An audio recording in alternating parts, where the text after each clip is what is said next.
예, 수험생 여러분 안녕하세요. 산업위생관리기사, 산업기사 실기 예상문제 2회를 해설해 드리겠습니다. 주요 항목으로 작업환경 측정 및 평가 2회입니다. 1번 문제입니다. 입자상 물질의 물리적 직경을 세 가지로 구분하고 설명하시오. 입자상 물질을 물리적 직경으로 구분하는 큰 틀은 두 가지가 있는데, 하나는 현미경으로 관찰한 직경을 말하고, 또 하나는 뭐냐면 표준 채로 측정한 직경을 말합니다. 지금 1번 문제에서는 이 현미경으로 관찰한 세 가지를 구분하라고 했습니다. 해설하기 전에 이 표준체를 잠깐 설명해 드리면, 이 체는 뭐냐면 여러분 그 모래에 굵고 가는 모래를 채를 친다 그러죠. 그 채를 말합니다. 채 사자라고 하는 이런 것인데 시브라고 합니다.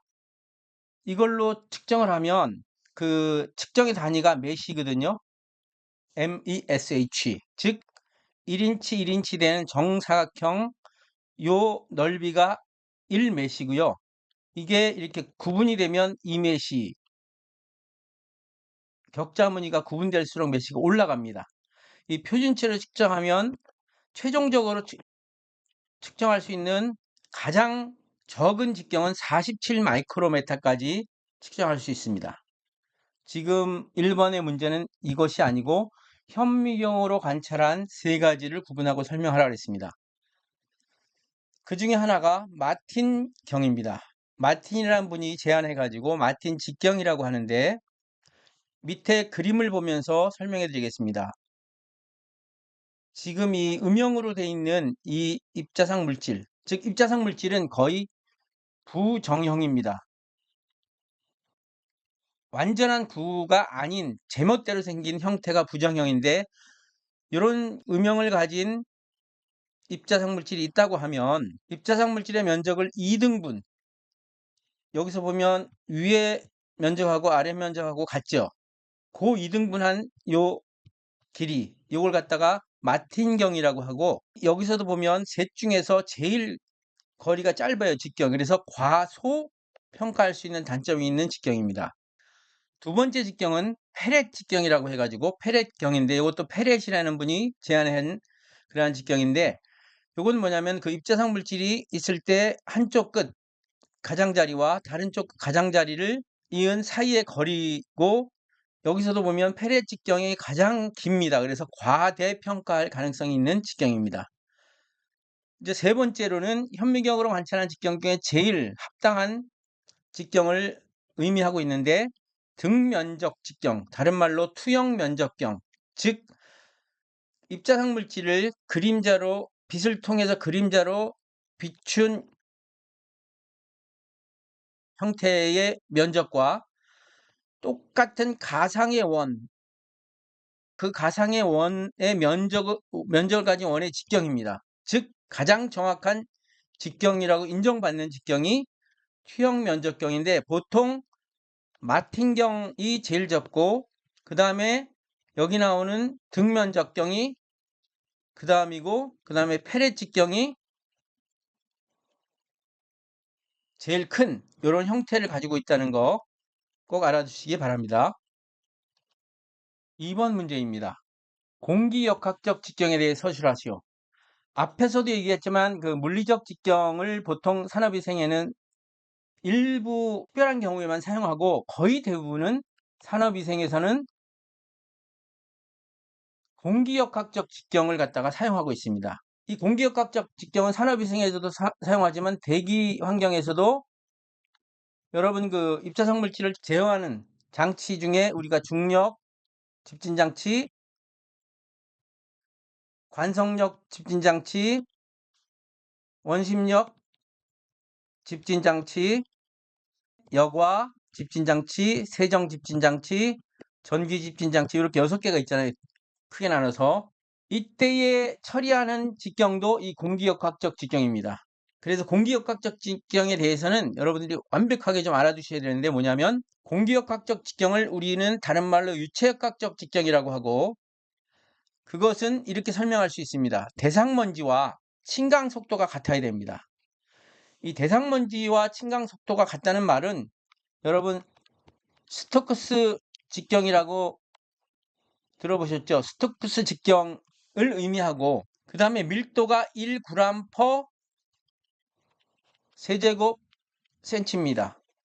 1세제곱 센티미터의 부피의 무게가 1g. 요것은 뭐랑 똑같냐면 물방울의 밀도와 같습니다. 그리고 형태가 완전 구형이어야 돼. 이러한 세 가지 대상먼지와 첫 번째 침강속도가 같고 두 번째 입자의 밀도가 1g/세제곱 센티미터이며 세 번째 구형인 먼지의 직경으로 환산한 그러한 직경을 공기역학적 직경이라고 하고 산업위생 분야나 대기환경 분야에서는 이 공기역학적 직경을 사용하는 것을 말합니다. 꼭 알아두시기 바랍니다. 3번 문제입니다. 지금 작업환경 측정 및 평가에서 다루는 세세 항목이 입자상 물질을 측정 평가하기거든요. 그래서 그 입자상 물질을 측정할 때 셀룰로스 에스테르 막여가지 약어로 줄여서 MCE라고 합니다.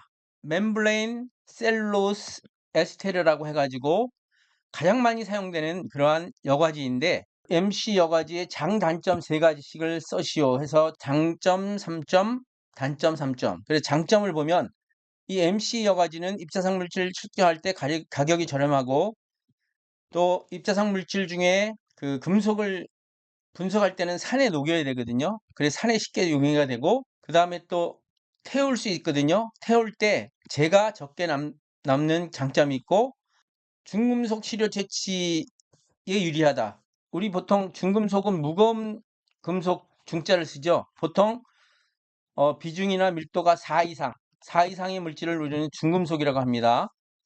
그 다음에 다양한 크기를 제작할 수 있다는 건 뭐냐면 이 여과지를 네모나게도 할 수 있고 동그랗게도 할 수 있고 크기도 다양하게 할 수 있다는 의미입니다.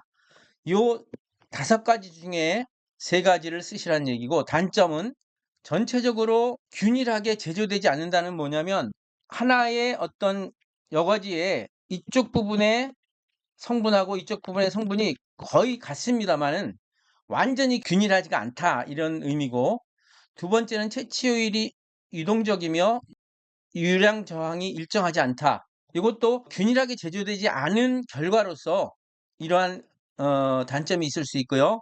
세 번째는 수분을 흡수하기 때문에 이게 이제 큰 단점입니다. 수분을 흡수하기 때문에 오차를 유발할 수 있어서 중량 분석에는 적합하지 않습니다. 입자상 물질의 중량 분석 미리그램 퍼 세제곱미터 이런 단위로 나타내는데 이 분모의 세제곱미터는 공기의량이고요. 분자의 미리그램은 입자상 물질의 무게입니다.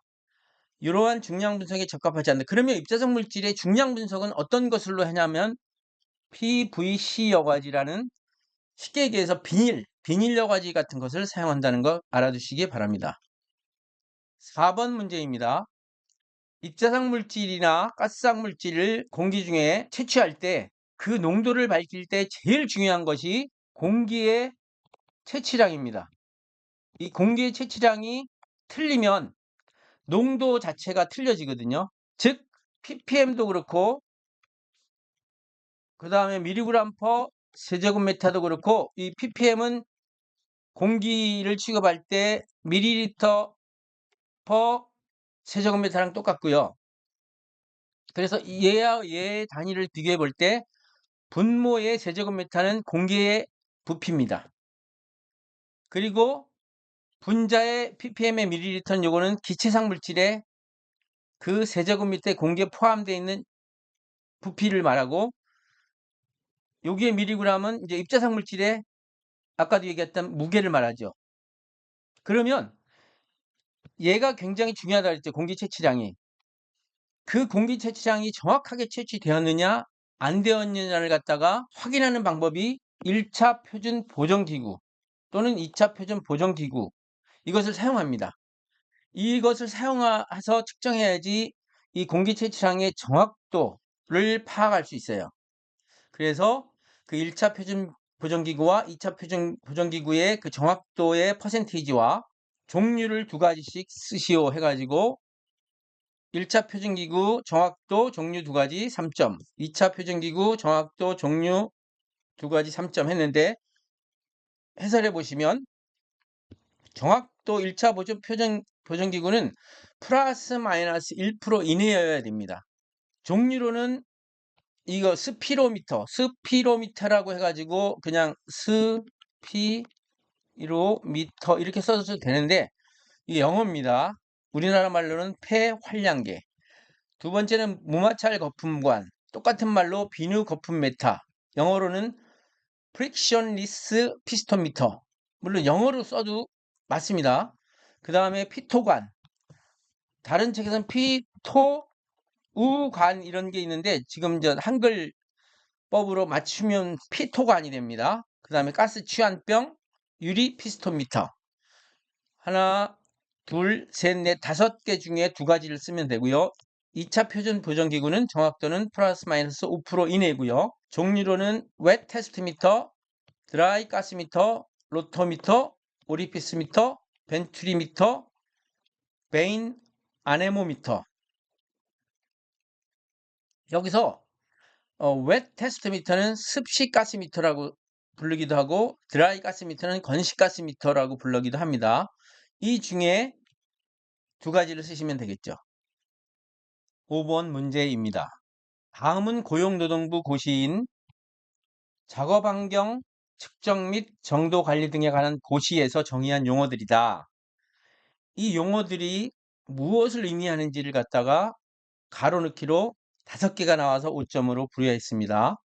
여러분들이 이 실기 예상 문제에서 나오는 그 법령이나 고시, 요거는 시험 문제에 출제되었던 것이나 아니면 나올 가능성이 있는 그러한 것들을 갖다 여러분들한테 제공하는 것이기 때문에 여기에 지금 여기 나와 있는 작업환경 측정 및 정도관리 등에 관한 고시 요걸 갖다 여러분들은 고용노동부 사이트에 들어가셔가지고 그 내용을 자기 컴퓨터로 카피를 하셔가지고 보는 것이 굉장히 중요합니다.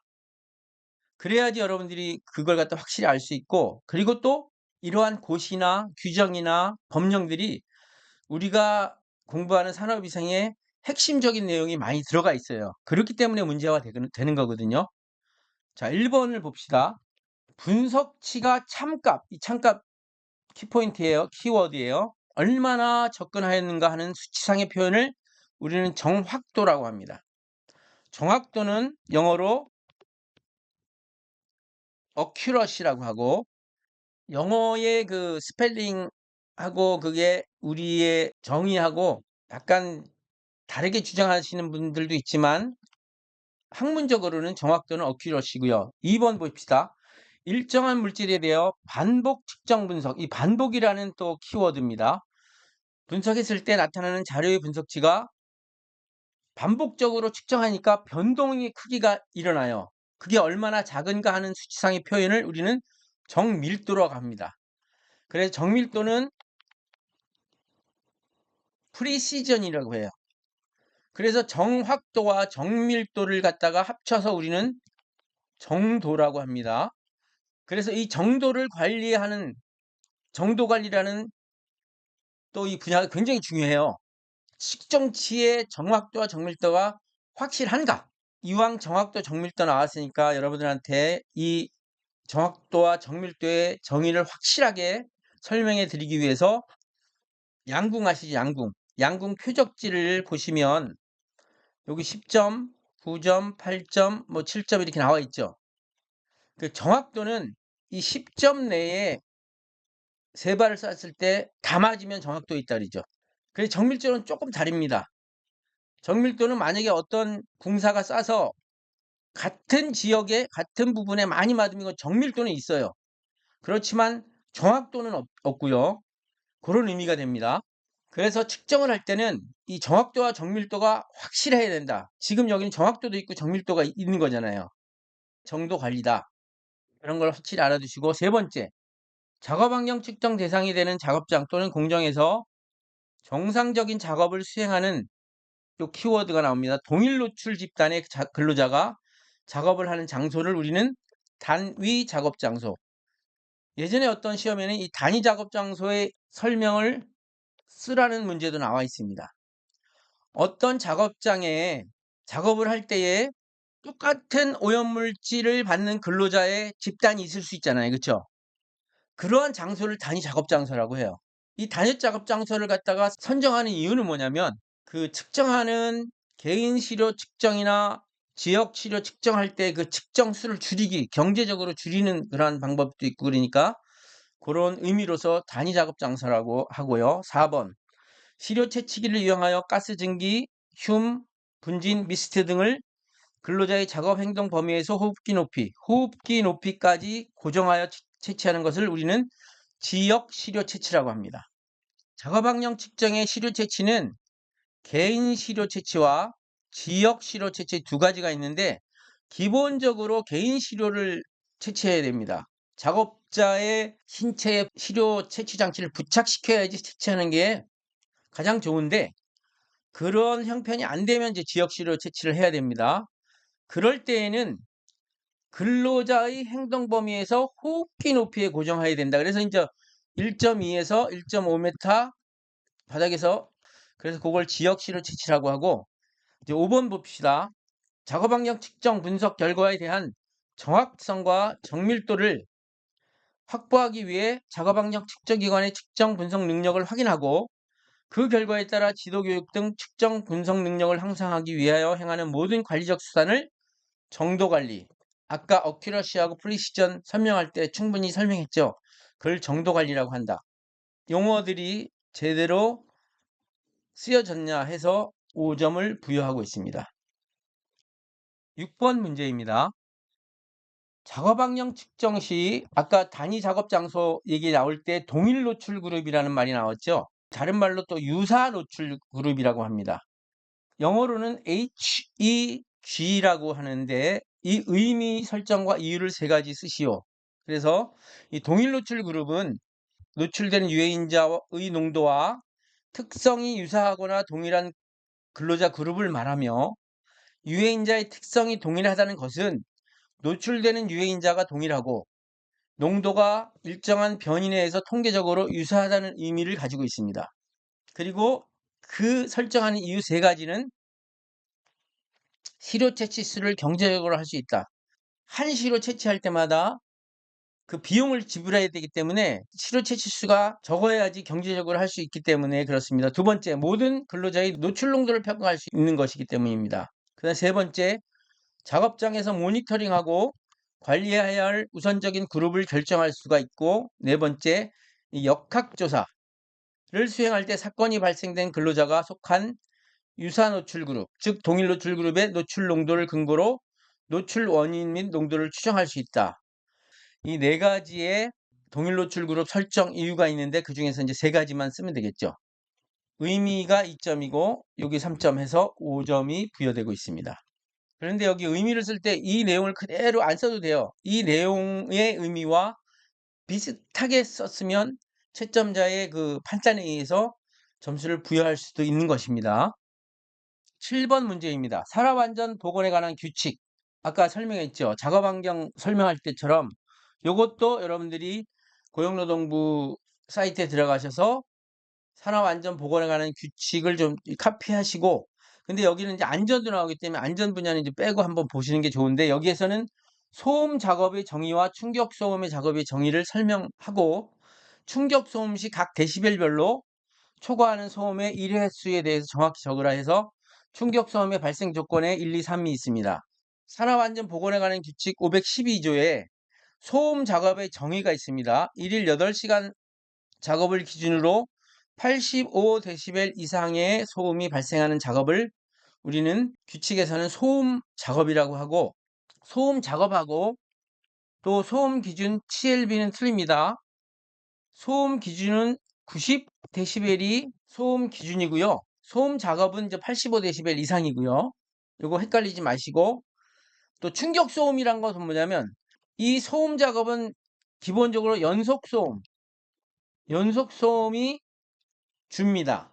여기에 비교되는 충격 소음은 뭐냐면 소음의 발생이 1초 이상의 간격으로 발생하는 거예요.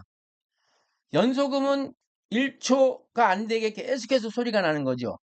근데 충격 소음은 한 번 소리가 나고 1초 지난 다음에 소리가 나면 그건 충격 소음인데 정의가 이렇습니다. 소음이 1초 이상의 간격으로 발생하는 그러한 소음을 충격 소음이라고 하고 그 작업을 충격 소음 작업이라고 하는데 보통 우리가 연속 소음은 130dB까지는 들을 수 있어요. 130dB 이상으로 들리면 이제 우리 귀에 있는 고막이 터집니다.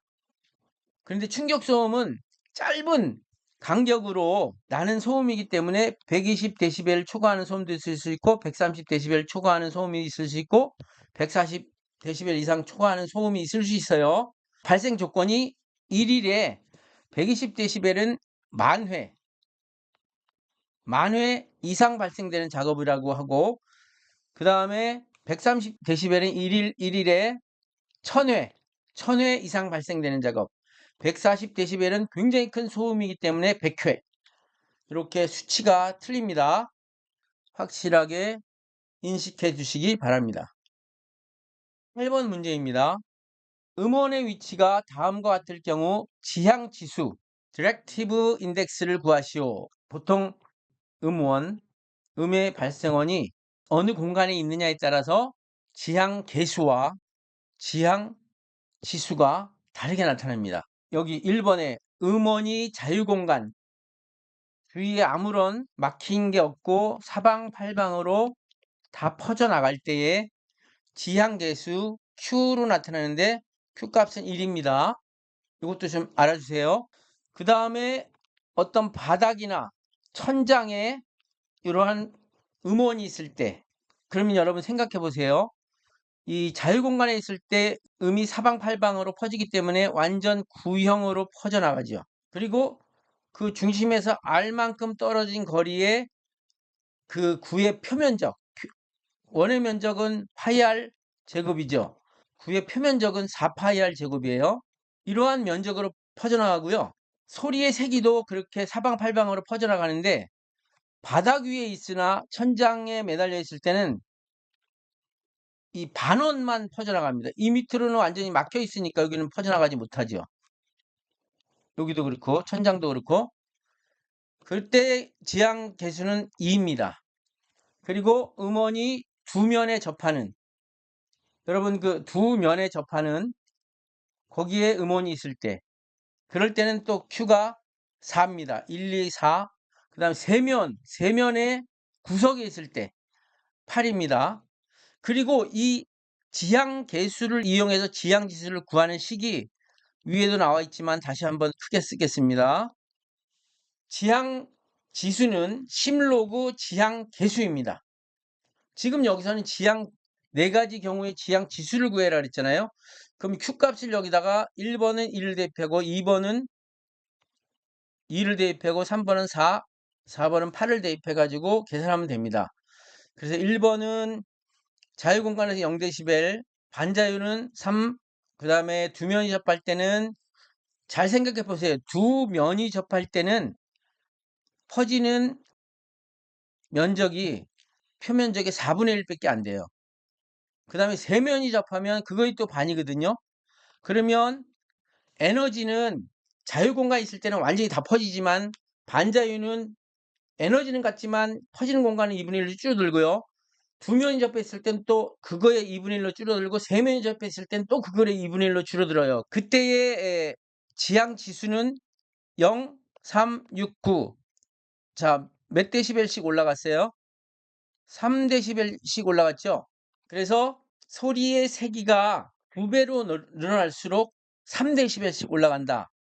그러한 소리의 법칙이 있습니다. 소음의 법칙 중에 똑같은 세기음이 동시에 들렸을 때 3dB이 올라간다. 이러한 규칙이 하나가 있고 또 하나는 하나의 데시벨이 60dB 이렇게 예를 들어서 또 하나의 음원이 70dB 나오면 요 차이가 10dB 이상 차이가 나면 우리 귀로 들리는 소리의 크기는 큰 데시벨로만 들린다.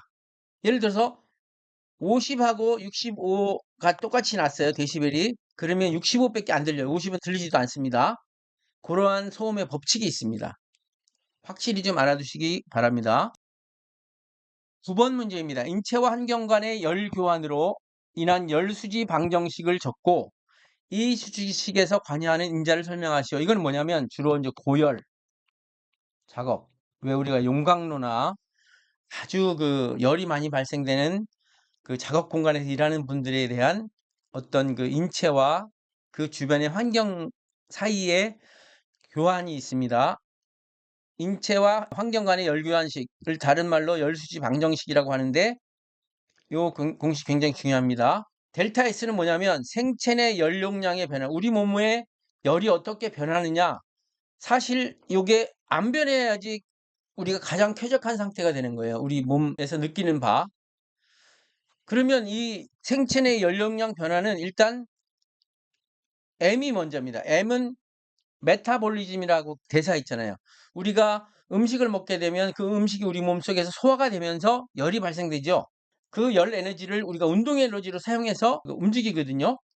그래서 대사에 의한 열 생산이 M이고 이 값은 항상 플러스 값을 가진다는 걸 알아두시고, 그런데 우리가 많이 활동하게 되면 또 이베포레이션이라고 해가지고 수분 증발이 되죠. 땀에 의해서. 그걸 E라고 합니다. 요 값은 항상 마이너스 값을 줍니다. 그래서 마이너스 2라고 했고요. 그 다음에 R, 복사, 레디에이션이라고 해가지고 뜨거운 물체에서 뜨거운 열기가 나오고 차가운 물체에서 냉기가 나오죠. 그러면 뜨거운 물체에서 나오는 열기를 우리 인체가 받게 되면 우리 몸이 뜨거워지고, 그래서 이제 열득실이 일어나게 됩니다. 그래서 플러스 마이너스가 되고, 그 다음에 C는 뭐냐면 컨덕션, 컨벡션이라고 하는 대류 전도, 즉 주변의 공기가 뜨겁다 또는 주변의 공기가 차갑다 하면 우리 몸이 더워지고 차가워지죠. 거기에 열득실, 이것도 플러스 마이너스 C가 돼서 플러스 마이너스 C. 그래서 종합적으로 쓰면 델타 S는 M-E 플러스 마이너스 R 플러스 마이너스 C. 요게 열수지 방정식이라는 거. 이 공식을 썼냐? 그리고 요 공식에 나오는 인자 델타 S M-E R C를 정확하게 썼냐? 거기에 따라서 이제 점수가 부여된다, 이렇게 생각하시면 되겠습니다. 10번 문제입니다. 옥내, 또 햇빛이 쬐지 않는 실외를 옥내라고 봅니다. 5개로 구분하여 습구 온도 지수를 구하는 계산식을 적고 이 지수가 적용되는 작업은 어떤 작업인가? 그래서 공식 2개에 2점, 적용되는 작업이 1점에서 3점에 있습니다. WBGT 지수 계산식이 어떻게 되냐면 첫 번째 옥내, 그리고 햇볕이 쬐지 않는 옥외에서는 WBC 도시를 나타냅니다. 단위를 0.7 곱하기 자연 습구 온도 NWB라고 하고요. 그 다음 흑구 온도를 GT라고 합니다. 그리고 옥외는 0.7 자연 습구 온도, 0.2 흑구 온도, 여기 하나 더 붙습니다. 0.1 건고 온도. 근데 이제 공식을 잘 보세요. 옥내에서 0.7하고 0.3 더하면 1이 되겠죠. 그 다음에 옥외에서 0.7, 0.2, 0.1 이렇게 해서 다 1이 됐죠. 그 세 가지가 나눈다는 거 꼭 알아두시고, 거기에 붙는 자연 습구온도, 흑구온도, 또 옥외에서는 건고온도까지. 요 공식은요, 공식을 물어볼 수도 있고 이 습구온도를 주어지고 흑구온도 주어지고 옥내 WBC를 구하라는 문제, 계산 문제가 나올 수 있는 것입니다. 제가 생각할 때는 거의 모든 기사나 산업기사에 이 문제가 하나씩 꼭 나온 것 같아요. 그 다음에 이 WBGT수의 적용 작업은 고열 작업이다. 이 고열 작업에서 WBGT의 그 기준이 있습니다. 그 기준은 뭐냐면 작업 시간과 휴식 시간을 구분하는 하나의 인자로 사용되는 게 습구 온도입니다. 어떤 온도에서 작업 시간이 40분이고 휴식 시간 20분이고 작업 시간이 20분이고 휴식 시간 40분이고 1시간을 기준으로 이렇게 이제 나누는 경우가 있습니다. 이건 표도 있고요. 여러분 공부하실 때 그런 표도 보셨죠? 그런 것처럼 이 공식과 적용 작업이 이렇다는 거 꼭 알아두시기 바랍니다. 10번 굉장히 중요하고 기사나 산업기사에 반드시 출제된다는 것을 알아두시기 바랍니다. 그 다음에 11번 문제입니다. 산업통계에서 변이계수 CV라고 하는데 여기에 정의, 공식, 중요성, 통계에서 변이계에서 굉장히 중요하기 때문에 나온 것인데, 정의는 뭐냐면 표준 편차의 수치가 평균치에 비해 몇 퍼센트가 되느냐 나타내는 계수로서 표준 편차를 산술 평균값으로 나눈 것이다. 즉 공식은 CV는 산술 평균값 n분의 표준 편차 SD 곱하기 100이다. 중요성은 세 가지가 있는데, 변이계수의 값은 정밀도를 표현하는 계수다. 키워드입니다. 정밀도를 표현하는 계수다. 두 번째, 측정 자료가 자료로서의 가치가 있음을 나타내는 지표이다. 또 이 값이 변이계수 값이 적을수록 자료들이 평균 주위에 가깝게 분포한다는 의미를 가지고 있다. 통계에서는 잘 문제가 안 나온다고 생각하지만 이 변이계수 같은 거는 굉장히 중요하기 때문에 기사나 산업기사에서도 자주 출제된다는 걸 꼭 알아두시기 바랍니다. 12번 문제입니다. 개통오차의 정의와 종류를 세 가지 쓰시오. 문제를 보니까 1회에서는 거의 서술형과 계산형이 반반씩 이렇게 제가 이제 비중을 둬서 했는데, 2회, 3회 거기에서는 이제 그 계산 문제가 조금 줄어들어요. 그만큼 서술형이 많이 출제된다는 것, 이걸 갖다 여러분 알아주시기 바라고, 오차는 에러라고 하고 두 가지로 개통오차와 우연오차 이렇게 나누는데, 개통오차는 여기 나타나는 것처럼 측정 계기의 미비한 점이 기인되는 오차로서 그 크기와 부호를 추정할 수 있고 추정할 수가 있어요. 그래서 고칠 수가 있어. 보정할 수 있는 오차를 개통오차라고 하고, 우연오차는 그 오차가 어디서 발생했는지 모르는 오차이기 때문에 보정할 수 없는 오차라 이렇게 생각하시면 되고요. 쉽게. 개통오차의 종류로는 개인오차와 기계오차와 외계오차로 나눈다. 기계오차를 우리는 기기오차라고도 합니다. 개인 오차를 측정하는 개인의 선입관으로 인한 오차, 또는 기기오차는 사용된 기기나 기기의 부정확성으로 인한 오차, 외계오차는 측정 시 주변의 온도나 습도와 같이 알려진 외계오차를 외부오차라고도 합니다. 영향으로 생기는 오차를 갖다가 말하고 있다. 이런 식으로 여러분들이 알아두시기 바랍니다. 2회 계산 문제가 나오고 있습니다. 탈지 세정 공정에서 사용하는 메틸에틸 케톤을 앞에 글 잘라서 MEK라고 합니다. 유기용제라고. 이것의 근로자 노출 정도를 측정하자 할 때 다음과 같은 조건일 때 채취해야 할 최소 측정 시간을 구하시오. 그래서 이제 단서 조항이 붙습니다.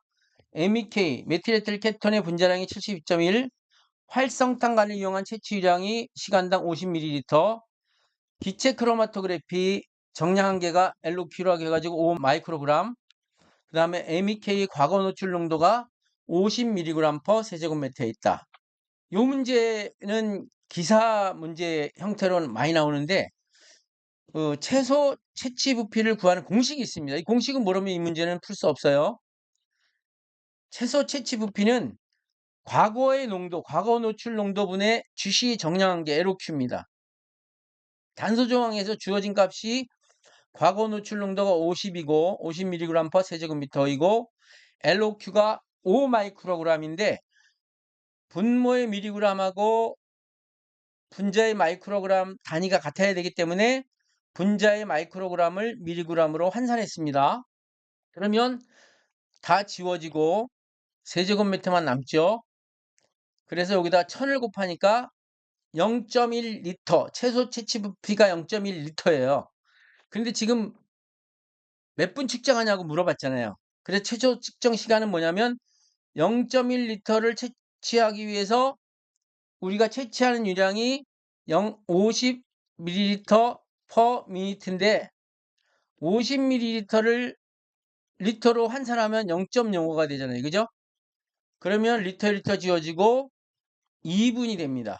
그래서 지금 문제에서는 2분 이상을 측정해야지 되는데, 이 2분 측정한 부피가 최소 측정 시간이라는 거, 그때 채취한 부피가 최소 채취 부피라는 거, 이런 걸 좀 알아두시고, 다시 한번 천천히 설명했지만 계산형에서 이러한 수치들은 다 변할 수 있습니다. 이 물질도 변할 수 있고요. 그래서 다른 문제가 나올 수 있습니다. 기본적인 식을 알아두시면 그 식에 입각해서 여러 가지 다른 형태의 문제를 응용해서 풀 수도 있고 계산할 수도 있다. 이러한 계산형 문제가 나올 때마다 여러분들은 자기만의 공식집을 준비하는 것도 굉장히 좋습니다. 자기만 알 수 있는 공식 첫 번째, 이 공식을 적고 요거는 멘트를 좀 주는 거죠. 요거는 어디에서 나왔다. 그렇게 해서 공식집 하면 제가 생각할 때는 산업위생 기사나 산업기사 쭉 공식 정리하면 뭐 100개도 안 될 거예요. 그러니까 시험 보기 한 3, 4일 전에 그걸 다시 한번 쫙 리뷰하면서 실기 문제를 갖다가 준비한다면 굉장히 효율적으로 시험 문제를 준비할 수 있다 이렇게 생각이 되고요.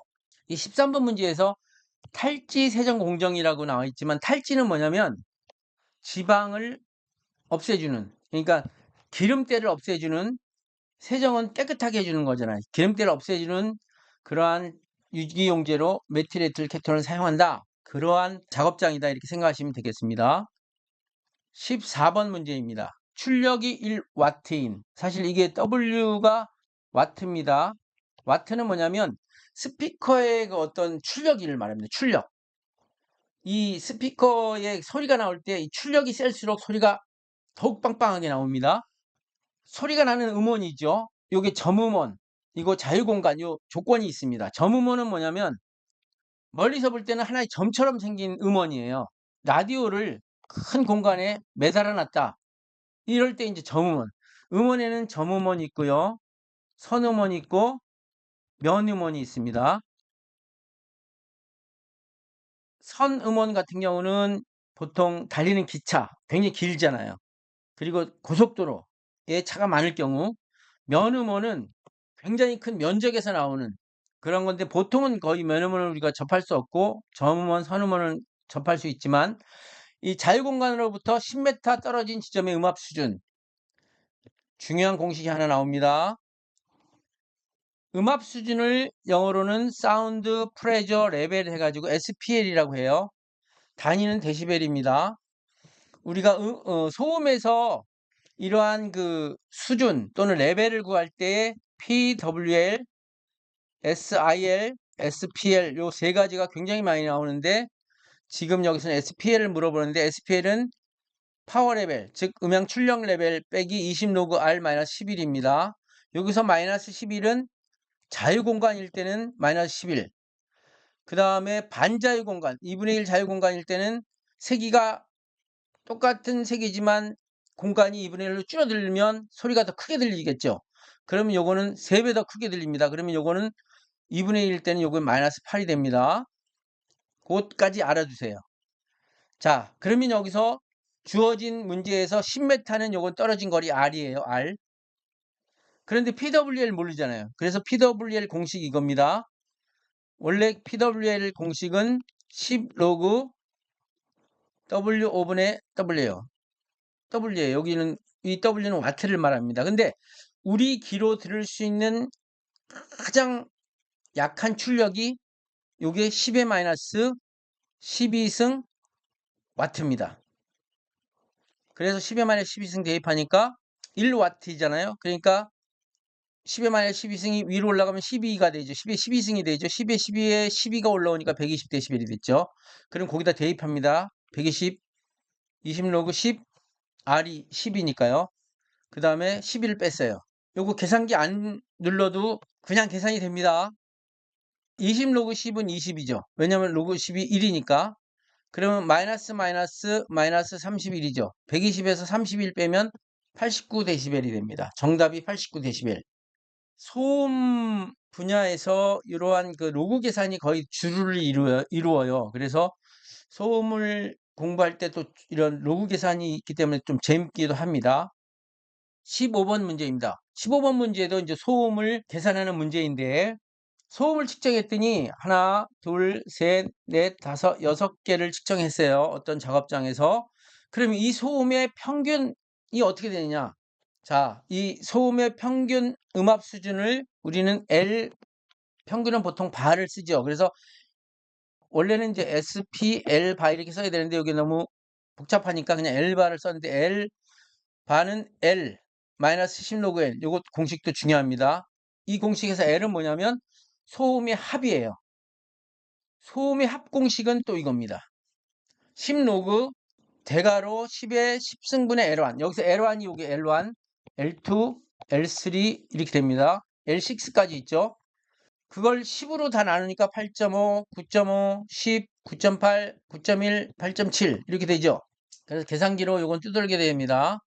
계산기로 딱 계산해 보니까 103dB이 나왔어요. 여러분들은 어떻게 해야 되겠죠? 계산기로 반드시 확인해서 이 103dB이 나왔는지 확인해 보시기 바랍니다. 제가 아무리 설명을 해도 본인이 계산하지 않으면 그거는 문제를 푸는 게 아니에요. 여러분들이 계산기를 능란하게 다뤄야 되는 것도 하나의 기사나 산업기사를 준비하고 공부하는 중요한 일 중에 하나입니다. 자, 그러면 L이 103이 나왔어요. 그러면 L바는 평균은 103에서 N이 뭐냐면 개수예요. 몇 개 측정한 자료. 하나, 둘, 셋, 넷, 다섯, 여섯. 6개를 측정해서 계산하니까 6개의 소음 측정한 데시벨의 평균은 95dB이었다. 그러면 95dB은 어떻게 되겠어요? 이 작업장은 TLV를 초과했을까요? 안 초과했을까요? TLV가 90이니까 초과했죠. 그런 것까지 여러분들이 염두에 두면서 공부하시면 좋겠습니다. 16번 문제입니다. 음력이 100W로 측정된 소음원의 음력 수준, 즉 음력 수준을 우리는 파워 레벨이라고 하고 PWL이라고 합니다. 음력 수준 파워 레벨 PWL은 좀 전에 했죠. 12-12승분의 W. 그래서 W 대신에 100을 대입하니까 10의 12승에다가 또 10의 2승 곱하니까 10의 14승에서 140dB. 이건 아주 간단한 문제라 3점 돼 있지만 이 공식 자체를 모르면 어떻게 되겠어요? 완전히 손도 못 대는 계산 문제가 되겠죠? 이런 것부터 차근차근 하나씩 알아두시는 게 좋습니다. 17번 문제입니다. 옥외 작업장의 자연 습도 온도는 30도씨, 건구 온도는 21도씨, 흑구 온도는 25도씨일 때 옥외 작업장은 자연 습도 온도, 건구 온도, 흑구 온도 다 포함되죠. 0.7, 0.3, 0.1. 좀 헷갈리게 흑구 온도가 뒤에 나왔어요. 자, 그래서 WBT 5개 작업장 0.7, 0.2, 0.1. 여기에 0.2가 역구 온도고 0.1이 건구 온도라는 걸 확실히 대입해가지고 문제를 풀어야 됩니다. 헷갈리지 말고 그냥 이런 계산 문제일지라도 하나씩 하나씩 따져보고 꼭 해야 됩니다. 덤벙덤벙 하다가 여기에 21을 대입하고 여기에 25를 대입할 수 있는 실수를 범할 수 있어요. 그래서 정확히 대입하니까 28.1도씨. 요거는 28.1도씨의 WBGT 28.1도씨거든요. 그러면 요 값이 고열 작업에서 어느 정도의 수준에 나타나는가를 또 확인해 가지고 작업 시간이 얼마이고 휴식 시간이 얼마이고 요거까지 한번 표로 확인해 보시는 것도 응용되는 문제를 푸는데 굉장히 도움이 될 수 있습니다. 8번 문제입니다. 어떤 작업장에서 노출 기준이 세제곱센티미터당 0.1개인 성면을 측정하였더니 세제곱센티미터당 0.09개이었다. 이때 시료 채취 및 분석 오차, 즉 SAE라고 합니다. 분석 오차가 0.3일 경우에 UCL, 즉 실내 상한값과 LEL, 실내 하한값을 구하고 채취된 성면 농도가 허용 농도를 초과하는지 여부를 판정하라 그랬습니다. 단 미국의 그 미국립 산업안전보건연구원의 평가 방법을 이용하라 그랬는데 OSHA의 노출 기준은 특별히 PEL이라고 합니다. 영어로는 Permissible Exposure Level. 여러분 잘 아시다시피 ACGIH에서는 PLV라고 하고요. 그 다음에 NIOSH에서는 REL이라고 합니다. 이런 정도는 좀 알아두셔야 되는데 다 같은 노출 기준이고 물질마다 그 값이 거의 흡사합니다. 자, 여기서 먼저 그 성면의 표준화값 y 값을 계산해야 되는데, 이 표준화값은 뭐냐면 OSH에서의 노출기준분의 측정값이라고 해가지고 0.1, 지금 노출기준 0.1이라고 하고 측정치가 0.09개니까 0.09 하면 0.9가 나옵니다. 그러면 이 표준화값과 그 시료 채취 및 분석 오차를 이용하여 95% 신뢰도를 가진 LCL, UCL을 계산합니다. 그 신뢰 상한값은 y에다가 SA 값을 더하기만 하면 되고, 신뢰 하한값은 y에서 SA 값을 빼기만 하면 됩니다. 그래 더하면 1점이고 빼면 0.6입니다. 그러면 이 1.2와 0.6의 그 값들이 평가하는데 어떻게 이용되냐면, 이 왼쪽에 참고가 저기 써놨습니다. 만약에 이 상한값, 신뢰 상한값이 1보다 이하이면 그 측정치는 농도, 허용농도 이하이고요. 그 다음에 이를 초과하면 허용도를 초과하지만, 지금 여기 2번에서 구한 UCL과 LCL의 값은 LCL은 0.6이니까 1 미만 맞고요. UCL은 1보다 크니까 3번 조건에 해당돼요. 즉 신뢰 하한 값인 LCL과 신뢰 상한 값인 UCL 값이 참고해 보면 3번에 해당되기 때문에, 즉 LCL이 1 미만이고 또 UCL이 1 이상이므로 허용 농도를 초과할 가능성이 있다가 판정 결과입니다. 이렇게 해서 18번 문제를 해설했는데, 이러한 18번 문제의 표준화값과 y값과 SAE, 즉 시료 채취 및 분석 오차값하고 신뢰 상한값, 신뢰 하한값, 이 관계가 시험 문제에 요새 자주 출제되고 있습니다. 그러므로 지금 18번 문제 푸는 요령을 잘 알아두시고, 여기 참고 판정하는 참고표를 확실히 알아두신 다음에 최종적인 평가 방법을 적어 놓으시면 되겠습니다. 19번 문제입니다. 다음 표는 근로자의 질병 유무를 판별하는 검사에 대한 것이다. 판별에 사용된 생체 시료의 QA, Quality Assurance라고 해가지고 이게 정도 관리라고 얘기하는데, 그래서 민감도와 특이도, 이 새로운 단어가 나왔어요. 민감도와 특이도, 이걸 설명하라 그랬고, 표에 보면 테스트와 골드라는 항목에 음성, 양성, 그 다음에 음성, 양성 이렇게 나왔는데, 먼저 민감도에 대해서 살펴보겠습니다. 민감도는 실제 질병이 있는데, 실제 질병이 있다는 것은 뭐냐면 양성이라는 겁니다. 테스트 결과에서도 양성과 양성을 나타내는 민감도니까 A. 그래서 민감도는 센시티비티는 A 나누기 여기 합계 A 플러스 C 이렇게 해가지고 나타내고, 특이도는 실제 질병이 없는데 음성인데 질병 결과도 음성이다. 그러면 요 D가 되겠죠. 음성이니까. 그러면 특이도는 D 나누기 B 플러스 D 요거 합계 이렇게 나타나는 것이라는 걸 꼭 알아주시기 바랍니다. 20번 문제입니다. 작업장에서 메틸 클로로포름의 노출 기준 TLV가 350ppm이다. 1일 10시간 작업을 할 경우에 이 노출 기준을 얼마로 보정해야 하는지. 왜냐하면 이 TLV는 8시간 기준입니다. 그런데 지금 문제에서 10시간 작업을 했다 그랬죠? 그럴 경우에 이제 보정이 해야 되는데, 다음 조건으로 나타내고 두 가지 방법으로부터 노출 기준의 차이는 어떻게 되는가? 첫 번째, 우리가 잘 아는 블리폴 스칼라식에 의한 보정 노출 기준을 계산하고, 또 두 번째는 우리나라 고용노동부 고시에 나타난 보정 노출 기준을 갖다가 해가지고 두 가지의 차이가 어떻게 되는지를 밝혀내라 그랬습니다. 먼저 브리프 스칼라식을 보면 8시간 노출 기준에다가 TLV에다가 보정 개수를 갖다가 곱합니다. 이 보정 개수 식이 중요합니다. H분의 8 곱하기 16분의 24 마이너스 H. 여기 H는 뭐냐면 그 근로자가 작업한 시간, 10시간을 말합니다. 그래서 대입했더니 245 ppm. 다시 설명해 드리겠습니다.